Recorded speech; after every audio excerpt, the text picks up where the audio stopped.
You executed today. You sure he's dead? Well, I chopped his head off. That usually does the trick. Yes, don't get clever with me, Baldock. I just thought he might have lopped off a leg or something by mistake.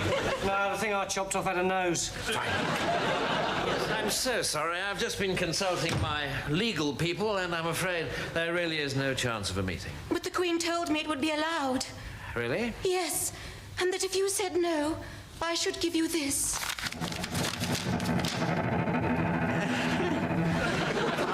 Fine, absolutely.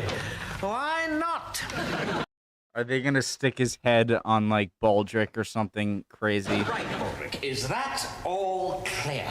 Yes. I've killed someone I shouldn't have killed, and now you want me to put a lady on my head and talk to his old bag? No, I want you to put a bag on your head and talk to his old lady. Oh, good. Why do I want a bag on my head? In order, nincompoop, that she should believe that you're her husband. Why, did he used to wear a bag on his head? Young Floppy here has a point, my lord. Lord Farrow never wore a bag. He was an old-fashioned sort of a gent. Well, yes, my lord. I mean, I hadn't meant to mention it, but I have been wondering all along why you should think that Baldric with a bag on his head is going to be a dead ringer for Lord Farrow, because he's not. Look, cretins, the bag is there in order to obscure Baldric's own features, and many might think, incidentally, that would be reason enough for him to wear it. Before I bring in Lady Farrow, I shall explain to her, inventing some cunningly plausible excuse that her husband has taken to wearing a bag. She can then chat to Baldric, imagining him to be the man she married, and the Queen need never know of my little miscalculation. Why, my lord, that is a brilliant plan. Foolproof. You're very kind. Although there is something lurking at the back of my head that bothers me. It's probably a flea. Your lordship, Lady Farrow waits your pleasure. All right, okay. Position? Ah, Lady Farrow, what a real pleasure it is to see you again. It is my beloved that I shall be pleased to see. Well, quite. Though I should warn you that he will not be quite as you knew him. You fiend! What have you done to him? We have put a bag over his head. Why? Well, the thing is, you see, none of the other prisoners have such shapely widows. They're wives, as you yourself. And therefore, in the interests of the morale of the condemned community, your husband has nobly agreed to wear a bag. It was either that or have all the other prisoners in there with you. How like him to make such a gesture. Yes. Well, I'll just go check he's bagged up. What do you think? Right, Balders, this is it. My lord! What is it now, Ploppy? I have located my nagging doubt. It's a small point, but I do now recall that Lord Farrow was considerably taller. More than a yard taller than young Ploppy. If you want something done properly, you've got to do it yourself, haven't you? Anything else I should know? Oh, yes. He had a very deep voice. Big, deep, booming voice. So quite like mine, then? No, my lord, a big, deep, booming voice. Well, mine's quite deep. Not like his. And, in fact, Lord Farrow was taller even than you, my lord. Yep. Giant of a man. Yes, all right, don't rub it in. Percy, you better go and have another word with her. Go on.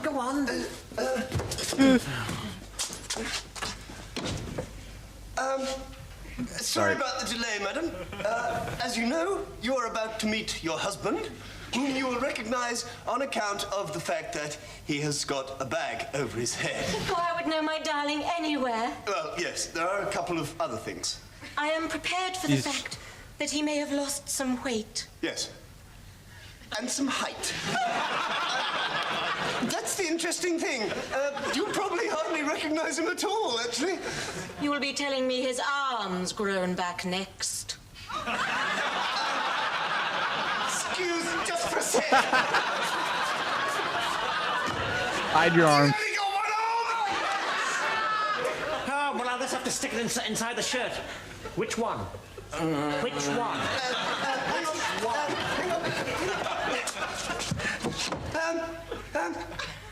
How do we know you're his wife? What? Well, you know, you could be a gloater. I beg pardon? You know, a gloater. Hey, genius. Come to gloat over the condemned man. I mean, we're up to our ears in gloaters here. Can I come in for a gloat? They shout back. Oh, you heartless gloaters! All right. Stop crying. Tell you what, I'll believe you're not a gloater if you tell me which arm he hasn't got. Both. His left, of course. Oh. Now let me see my husband. Right. It's the left. Good luck. Gloaters, you really are prat, aren't you?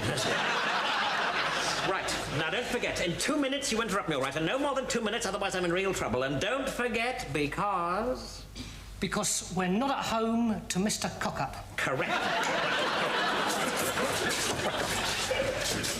Remember the voice, my lord. Yes. Yes. Enter. James, My darling. how are you? Oh, fine. Food's not bad. Apart from the sausages. Your voice is somehow different. Oh, how? Somehow lighter. Not as deep nor booming as once it was. Is that better? Oh, my darling. Oh. Call me by that name you always called me to show your love is still strong. Buttercup. Yes. Look, do you think that this is quite the time and the place for that sort of thing? Please. This is the specific, secret little name that I always used to call you. You want to be called it again, is that right? Yes. The one like your little pumpkin. The one like your little pumpkin, but not actually your little pumpkin. No. All right then, my little pumpkiny wumpkiny. What's wrong with it? What happened to it? Well, I'm rather hurt. You don't remember yourself, in fact. But it was only cut off at the elbow. What happened to the rest? Yes, well, I got into a scrap here with a fellow who called you a nosy little strumpet who's always going blubbing to the Queen. and we got into a fight, and he cut off the top half. But who's always going... yes, well, I got into a scrap here with a fellow who called you a nosy little strumpet who's always going blubbing to the Queen. and we got into a fight, and he cut off the top half. Oh, alas. Yes, gosh, well, I think you had better be going. Lord Blackadder said he was going to be sending in his servant Baldric to collect me. Perhaps, my lord, he is leaving us for a little longer. Oh, no, I shouldn't think so. Baldric! It's usually very much. Perhaps this Baldric is doing it out of kindness. Oh, no, I shouldn't think so. Baldric! It's a very unkind person. Well, then, let us leap on the moment that we have been given and use it to its full. What? Let me do this last thing for you. What wife could do more? What? Oh, I see. Right, that's it. Time's up. No, it isn't. Yes, it is. Come on. We've got so little time. May we finish what we began in paradise. Farewell. Farewell. Oh, you bastard. Utter bastard. That was the first time ever in my whole life I've been on this paltry, boring planet for 30 years. That's the first time anyone has ever... But do not despair, my lord. Your brother petitions the Queen tomorrow morning. There may still be hope. What? Shall I prepare the guest room for Mr. Cockup, my lord? Oh, yes, all right then, let him off. He probably is innocent anyway. My lady, may the heavens rain down radiant jewels and sweetmeats upon you. Yes. And may cherubim and seraphim... Milady, about Lord Farrow. I've let him off. No, you can't. He's a complete cad of the first water. Can't is not a word for princes, Lord Blackadder. How very true, Majesty. Anyway, I won't be argued with, will I, Nursey? Well, sometimes, my darling, when you want something very naughty. No, you won't be argued with absolutely nothing. Precisely. So, Lord Blackadder, I want to see Lord Farrow here in 1 hour. Well, I shall spend the time visiting my old friend Lord Ponsonby, who I believe I'm having killed on Friday. Let's see if there are any good heads in Traitor's Cloister on the way.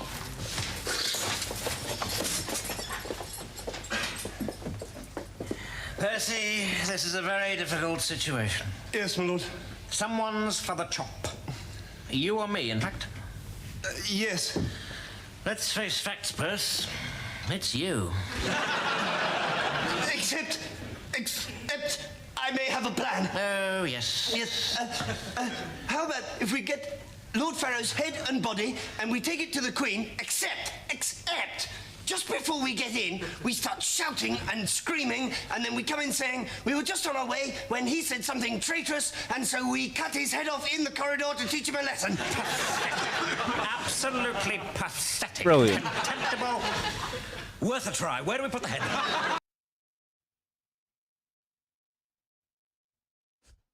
I thought I had to sneeze. Pathetic. Worth a try. Worth a try. Where do we put the head? It's on a spike in Traitor's Cloister. Oh, God, well, that's where the Queen's gone.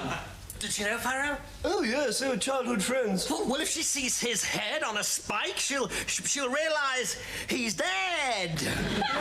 You fix the body, I'll cover the head.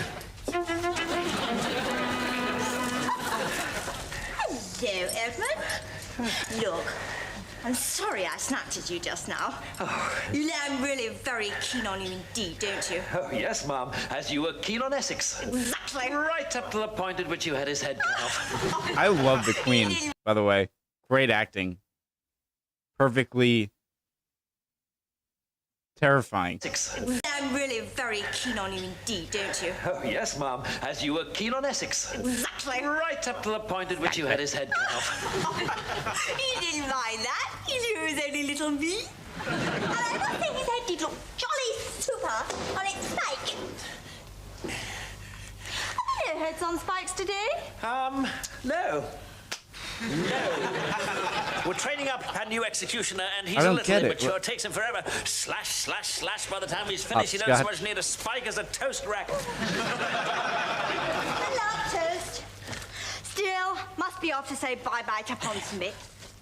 Would you care to stroll with me a while? Just if you've got time, if you're not too busy. No, sorry, Ma'am. Affairs of office. Would you care to stroll with me a while? Just if you've got time, if you're not too busy. Yes. It would make the decade worthwhile. And in Genoa, 'tis now the fashion to pin a live frog to the shoulder braid, stand on a bucket, and go bibble at passing by. Oh, our Italian cousins. Well, if you'll excuse me, Ma'am, I've got some business to attend to. Certainly. But first, Edmund, take my hand. Tell me you forgive my former sharpness. Milady. Sweet Lord Blackadder.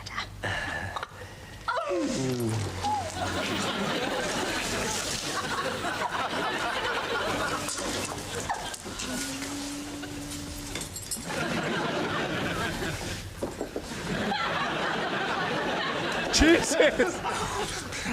Well, I've got the body, my lord, and I see you've got the head. Yes, but look, it's no good, Percy. No one's ever going to believe we've just cut it off. It's gone green.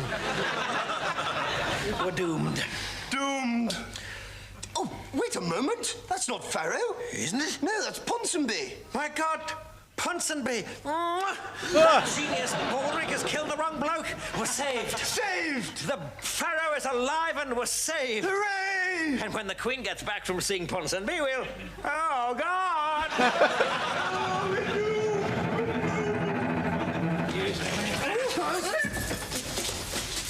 It's not very nice here, is it? Oh, it's not meant to be, my pikelet. This is where all the horrid people who don't like you live. I suppose so. It's a bit smelly too, isn't it? Oh, well, of course I'm used to that. In the mornings when you were a little baby. Shut up, Darcy. You! No, not you. You're too repulsive. You! Yes, Your Royal Majestic Highness. Bring in Lord Ponsonby. Yes, Your Royal Majestic. Thank you. So strange. Ponsonby turned out to be a traitor. You would have thought that he'd have had problems enough. What with that hunch? And only having one leg. Yes, and that terrible speech problem. Your Majesty, Lord Ponsonby.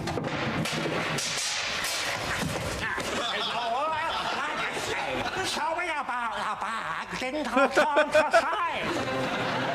His great-grandfather was a king.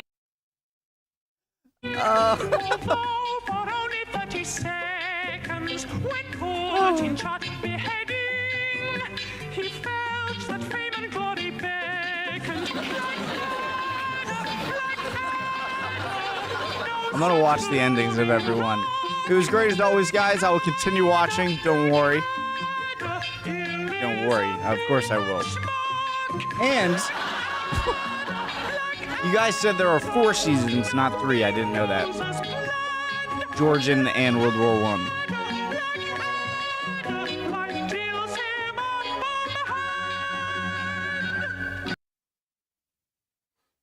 Love it. Love you guys. Hope you guys are all doing well. Can't wait to see your comments. Would love to have you on the Discord. The link is at the top of the description. And I'll see you guys next time. All right. Bye, guys.